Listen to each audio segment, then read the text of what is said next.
সবরের পরিচয় দিতে হবে। আল্লাহ পাক বোঝার তৌফিক দান করুন।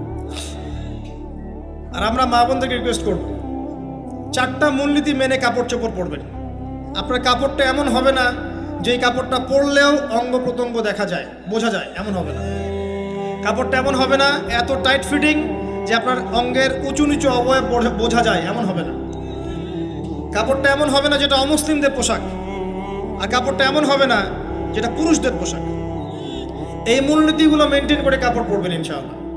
এছাড়াও মেয়েদের কথায় পর্দা আছে, চলনে পর্দা আছে, ওঠা বসায় পর্দা আছে।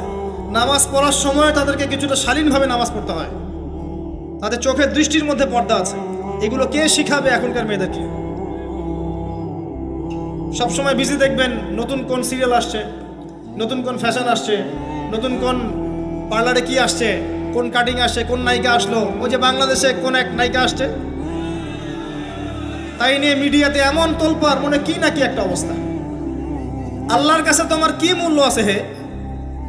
আল্লাহর কাছে তোমাদের কি মূল্য আছে?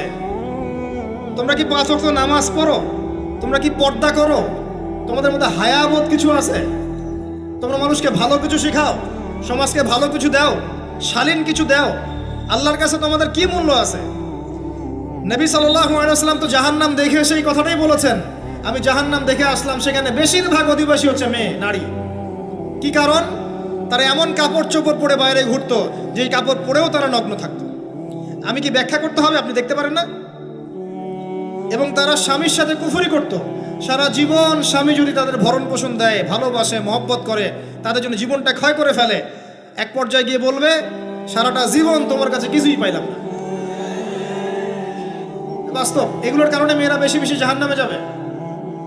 এবং তারা মানুষ মারা গেলে মাতম করে, বুক পিঠ চাপড়ায়, এই কারণে যাবে। এবং তর্ক লাগলে অভিশাপ দেয় বেশি, এই কারণে যাবে।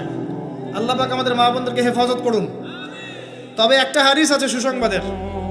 নবী সাল্লাল্লাহু আলাইহি ওয়াসাল্লাম বলেছেন, একজন নারী যদি 4টা কাজ করতে পারেন, জান্নাতের যে কোনো দরজা দিয়ে ইচ্ছা প্রবেশ করতে পারবেন। 1 নাম্বার 5 ওয়াক্ত নামাজ, 2 নাম্বার রমজান মাসে সওম, 3 নাম্বার আপনার লজ্জাস্থানের হেফাজত অর্থাৎ খাস পর্দা, এবং 4 নাম্বার আপনার স্বামীর আনুগত্য। ফ্যামিনিস্ট আকীদার মেয়ে হলে আনুগত্যকে দাসত্ব মনে করে, স্বামীর আনুগত্যকে তারা দাসত্ব মনে করে। স্বামী কে? স্বামীর সম্মান বোঝেন আপনি? স্বামী কে? যার ব্যাপারে নবী সাল্লাল্লাহু আলাইহি ওয়াসাল্লাম বলেছেন, আমি যদি আল্লাহ ছাড়া অন্য কাউকে সেজদা করতে বলতাম, তাহলে মেয়েদেরকে বলতাম তারা যেন স্বামীদেরকে সেজদা করে। আপনাকে আমি কিভাবে বুঝাবো স্বামী কে, স্বামীর মর্যাদা কোথায়? এগুলো কি ইসলাম মেয়েদেরকে ডমিনেট করছে এগুলো দিয়ে? কেন? এই স্বামী আপনার জন্য সারাটা জীবন ক্ষয় করে ফেলে। একটা চোর পর্যন্ত, একটা চোর, একটা করাপ্টেড মানুষ, দুর্নীতিগ্রস্ত মানুষ, সে চুরি করে, দুর্নীতি করে এনে বাচ্চাকে খাওয়ায়। একটা ধর্ষক পর্যন্ত ওর মেয়েকে আদর করে। পুরুষ মানুষ কি জিনিস কেমন করে বুঝবেন? সারাটা জীবন ক্ষয় করে ফেলায়। যদি আপনি তার আনুগত্য করেন, তার সামনে সুন্দর মতো থাকেন, তার কথার সাথে তর্ক না করেন, ভালোবাসা দিয়ে থাকেন, আপনার জন্য সে জীবন দিতে প্রস্তুত থাকবে। এরকম পুরুষ মানুষ। আপনাদেরকে কেউ চোখ তুলে তাকালে চোখ তুলে ফেলাবে, এরকম পুরুষ মানুষ। আর এখন তো পরিস্থিতি ডিফারেন্ট। বাসায় পুরুষ বাইরের ছেলের সাথে ফোনে প্রেম হয়ে গেছে, পালায় চলে গেছে, বিয়ে করে ফেলছে। দেখবেন বাসায় স্ত্রী আছে, বাইরের মেয়ের সাথে প্রেম করে বিয়ে করা শেষ।